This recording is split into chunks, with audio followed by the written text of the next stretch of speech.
Naharap naman sa kasong indirect contempt sa Korte Suprema si Senate President Tito Soto III dahil sa kaniyang mga umano'y mapanirang pahayag laban sa naging desisyon ng kataas-taasang hukuman sa Articles of Impeachment kay Vice President Sara Duterte. Si Margot Gonzales magbabalita.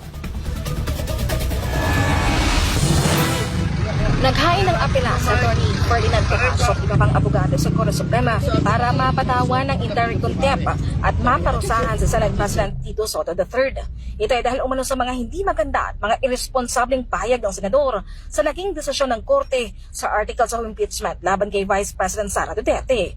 Ang mga naging pahayag umano ng Senate President ay paglapastangan sa kredibilidad ng mga maestrado. Bilang officers of the court, hindi nila masikmura ang mga ginagawa ng senador. Paglilino ng mga petitioner at supporter ng mga abogado, ang pagsasampa ng kaso ay hindi para patahimikin si Soto dahil malahayaan niya ito magsalita. Pero hindi ito dapat lumagpas sa mga pinapayagang uri ng pananalita. Bilang co-equal branch at final arbiter, hindi nila dapat bastusin ng kataas-taasang hukuman na gumagawa lang ng kanyang tungkulin.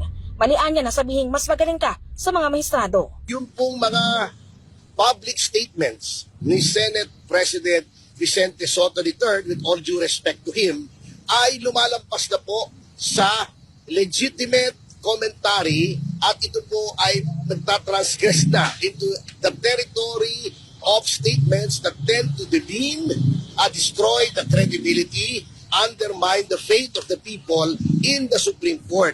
Lalong-lalo na po yung may mga statements niya, for example, na sasabihin niya, mas magaling pa ang first-year law student kaysa sa mga maestrado ng Korte Suprema.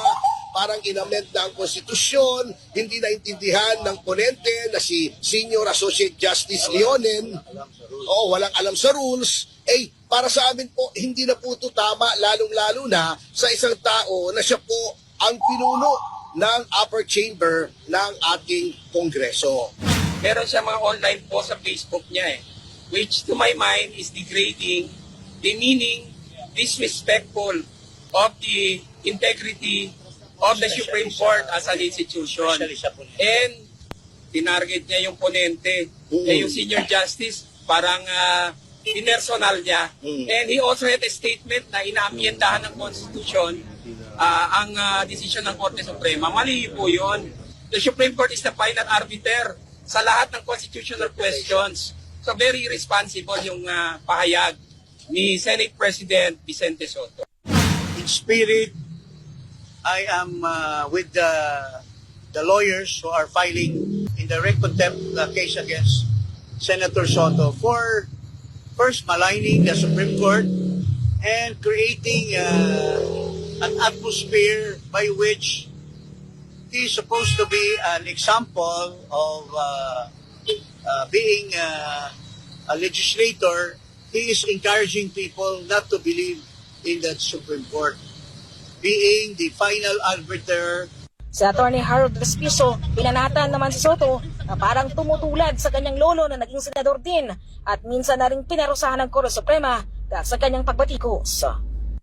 Same case at convicted siya. Nag-fine siya doon at ang ginawa ng lolo niya doon ay pareho rin sa ginawa niya dito. Criticize niya yung decision ng Supreme Court, inintimidate niya yung Supreme Court, pinuli niya yung Supreme Court at sinabi baka palitan yung mga laman ng Supreme Court. Yun din ang sinabi ni Senator Tito Soto dito.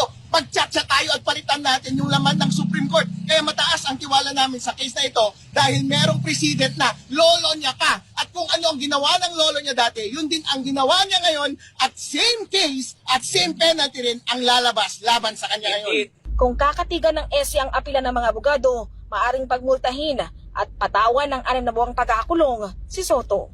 Para sa Diyos at Pilipinas kumahal, Margot Gonzales, SMN News.